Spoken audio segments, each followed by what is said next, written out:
Hey everybody, I'm David Venable and here to bring you another installment of our digital series called Half Homemade here on YouTube. I'm going to show you how you can use supermarket shortcuts to really get to the finish line faster, but still deliver great food for your friends and family. Now, one thing that I love to make year-round is a side dish called Mexican street corn off the cob. Now, traditionally, this dish known as elote is made on the cob. The corn is roasted and then smeared with a mixture of mayonnaise and lime juice and spices and cheese. But I find if you cut the corn off the cob, it's easier to eat, but it's also easier to mix and make.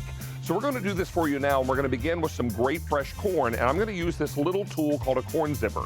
What's great about this is that you're able to go right on down the side of the cob and simply pull all the kernels off in one fell swoop. Isn't that cool?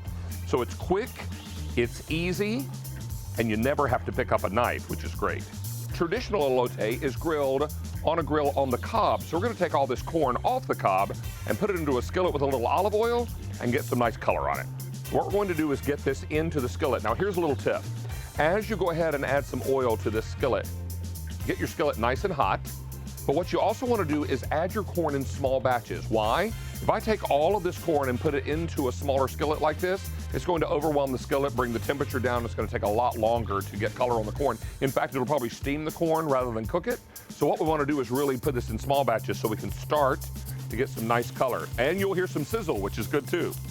So now we finished up the last batch of the corn. We did this in small batches so we can get some nice color on the corn, and it smells great. All this goes into a big mixing bowl now,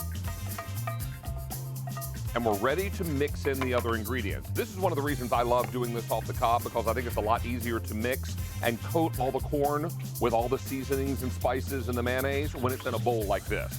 Now what we're gonna do first is take our mayonnaise, get that right inside the bowl. This is gonna add a nice creaminess to this dish. So mayonnaise goes in, then a little black pepper,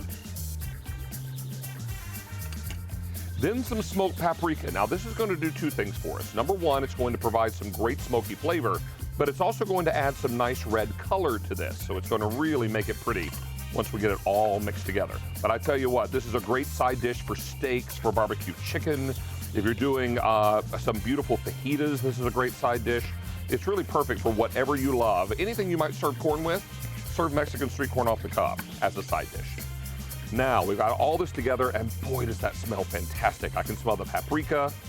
You've got the creamy mayonnaise. You've got the black pepper giving it a little tang. And now this is going to go on to a serving plate. And see that pretty color? Isn't that gorgeous? What I'm going to do is squeeze some fresh lime juice over top of this. Always do the fresh if you've got it, because I always think it's nicer. If you've got a bottle of lime juice in the fridge on the door, that's cool too. And we'll do a whole lime here, about 2.5 tablespoons-ish. Gives it some really, really nice flavor. Now to that, we're going to add some chopped cilantro as a garnish. It's gonna add color, but also some nice flavor.